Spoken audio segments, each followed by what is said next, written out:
Vous suivez Isanganiro et c'est l'heure du journal qui a marqué la semaine. Donc voici d'abord les titres. L'Observatoire de lutte contre la corruption a plaidé ce jeudi pour la bonne gestion des devises et la diversification de ses sources.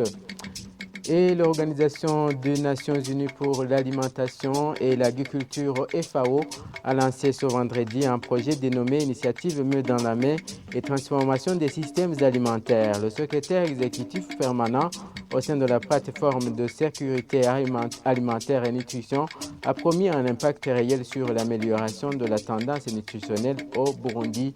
Voilà pour le sommaire. Dans un instant, les détails.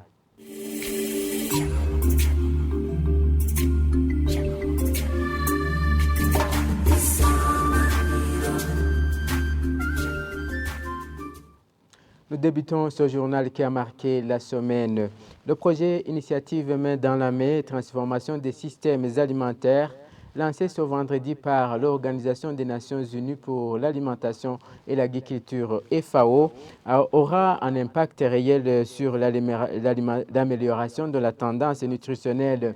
C'est ce qu'a assuré le secrétaire permanent exécutif au sein de la plateforme de sécurité alimentaire et nutrition, le docteur Célestin Siboman.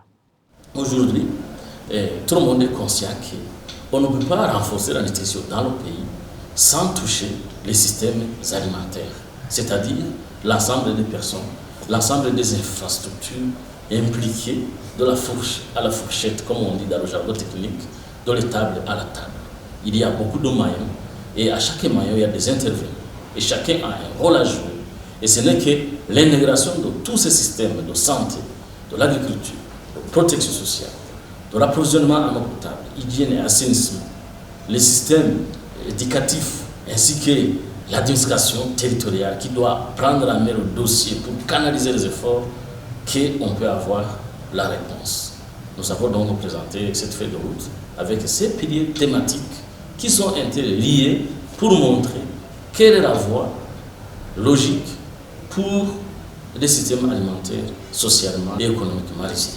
Le fruit des concertations au niveau national ont montré que le grand défi au Burundi, c'est de nourrir la population burundaise à travers l'augmentation des facteurs de production avec évidemment une gestion efficace et efficiente de nos ressources, tout en faisant face à la démographie galopante et aux phénomènes liés au changement climatique.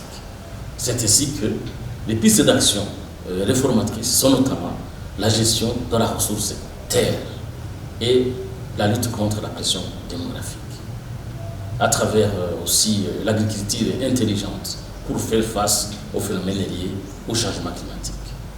L'éducation nutritionnelle, apprendre à la population comment nourrir correctement les enfants, apprendre aux producteurs comment produire beaucoup, comment conserver les récoltes et éviter les pertes post-récolte. Nous avons aussi mis en exergue la composante genre pour qu'une autonomisation des femmes, des filles aussi, qui est un aspect important dans la transformation des systèmes alimentaires, dans la nutrition de nos enfants. Il ne faut pas oublier le contrôle de qualité.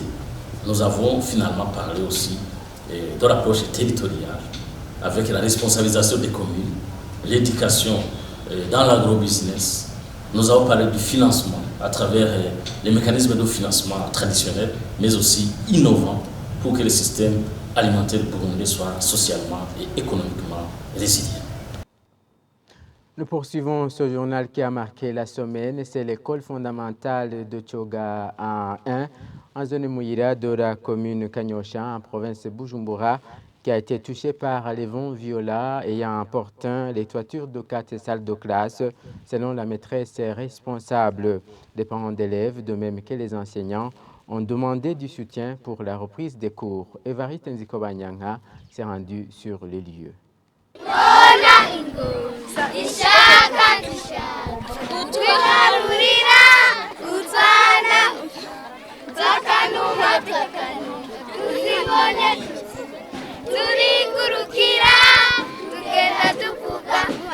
Bye bye, gona kuku, kuku. Bye bye, gona kuku. Ces écoliers ne chantent pas parce qu'ils sont contents, ils sont désœuvrés suite au manque de classe, car les toitures de ces dernières ont été emportées ce lundi par des pluies diluviennes mêlées de vents violents, témoigne Emeline Nidjebariko, maîtresse responsable à l'Ecofo Choga 1. Des pluies diluviennes mêlées de vents violents se sont abattues sur cette localité et ont emporté les toitures des classes. C'est pourquoi vous avez trouvé les élèves dehors en train de jouer. Ils n'ont pas où étudier. 3 élèves ont été blessés au cours de cet incident. Les parents des enfants de l'Ecofo Choga 1 indiquent que les leurs sont rentrés mains vides car leurs manuels scolaires ont été endommagés. Ils tirent la sonnette d'alarme aux bienfaiteurs de venir en aide à ces éduqués. Nous demandons au gouvernement de venir en aide à ces enfants pour qu'ils reprennent les cours. Le matériel didactique des enfants, des enseignants a aussi été endommagé. Il faut vraiment nous venir en aide car nous sommes dans la tristesse. Nous lançons également un appel vibrant à l'endroit des natifs. Ce n'est pas seulement l'Ecofo Choga 1 touché par les intempéries de ce lundi, même l'Ecofo Choga 2 a été touché, mais légèrement, selon le directeur de la dite école. Pascal Dimrukundo demande la réhabilitation de ces écoles qui, les bâtiments, datent de plusieurs années. Comme vous remarquez, c'est une école très vieille, dont les enceintes durent très longtemps, peut-être depuis 2000, voire depuis 1997. Alors, on déplore que d'ici, l'intempérie ou bien la tempête proviennent, risque d'emporter tout. C'est une école très vieille où on se retire qu'il mérite d'être reconstruit. Le chef de Corinne Choga, Ndaïsenga Dieudonné, lance lui aussi un appel vibrant à l'administration, au gouvernement ainsi qu'aux natifs de Choga de venir en aide à ces victimes des intempéries pour qu'ils puissent reprendre les cours. Nous ne voyons pas l'avenir de ces enfants si la situation reste ainsi. Si l'on procède pas à l'alternance, le résultat ne sera pas satisfaisant. Nous demandons aux bienfaiteurs et au gouvernement de nous appuyer dans les plus brefs délais. Ces intempéries ont également emporté les toitures de la cuisine d'une cantine scolaire, celle de 2 blocs sanitaires, ainsi que celle de plusieurs maisons d'habitation voisines des Ecofo Choga 1 et Choga 2. Le journal qui a marqué la semaine continue, l'Observatoire de lutte contre la corruption, OLCOM, a plaidé pour la bonne gestion des devises et sa diversification des sources de devises pour faire face à sa rareté persistante. Dans une conférence de presse animée ce jeudi, Gabriel Lusili, président du Observatoire, a estimé qu'il faut rendre indépendante la Banque de la République du Burundi et investir davantage dans les cultures industrielles, dont le café, le thé et le coton. Cette situation de carence de devises que nous sommes en train de parler est due à la faible production, généralement liée à la production des cultures industrielles, le café, le coton et j'en passe. D'où pour l'ORICOM, nous avons émis des recommandations en vue d'interpeller la conscience d'abord des dirigeants, mais aussi la conscience de tous les Burundais. La première recommandation, nous voulons demander au gouvernement d'abord de rendre indépendante la BRB. Nulle part au monde, la BRB ne peut pas se trouver à la présidence. Nous demandons à l'autorité publique de tout faire pour que la BRB soit gérée suivant les normes des autres banques nationales. Vous savez que la politique monétaire dans le monde entier, ce sont les banques centrales qui s'occupent de cela. Tout commence par là. Deuxième recommandation, nous demandons au gouvernement, par ailleurs comme il a accepté, souvenez-vous que le Premier ministre devant les parlementaires a décrié la mesure de vendre les billets d'avion en devises.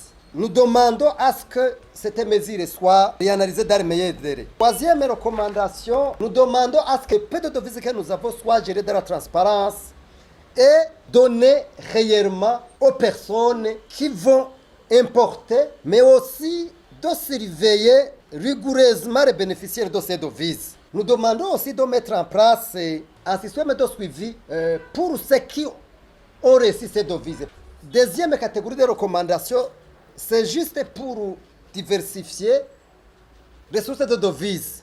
Je vous ai parlé des sources de devises. Nous demandons à ce que le gouvernement investisse davantage dans les cultures industrielles, génératrices de devises, essentiellement les exportations du café, du thé, du coton, du développement des secteurs miniers, du tourisme, de la diaspora et de l'investissement direct étranger et de la coopération internationale. Pour clore ce journal qui a marqué la semaine, la santé financière des coopératives financées par le Fonds national d'investissement communal phonique se porte bien. C'est ce qu'a affirmé le directeur national de ce fonds, le colonel Gervais Nibizi, à l'occasion d'un atelier d'échange d'expériences sur le financement des collectivités locales de ce lundi.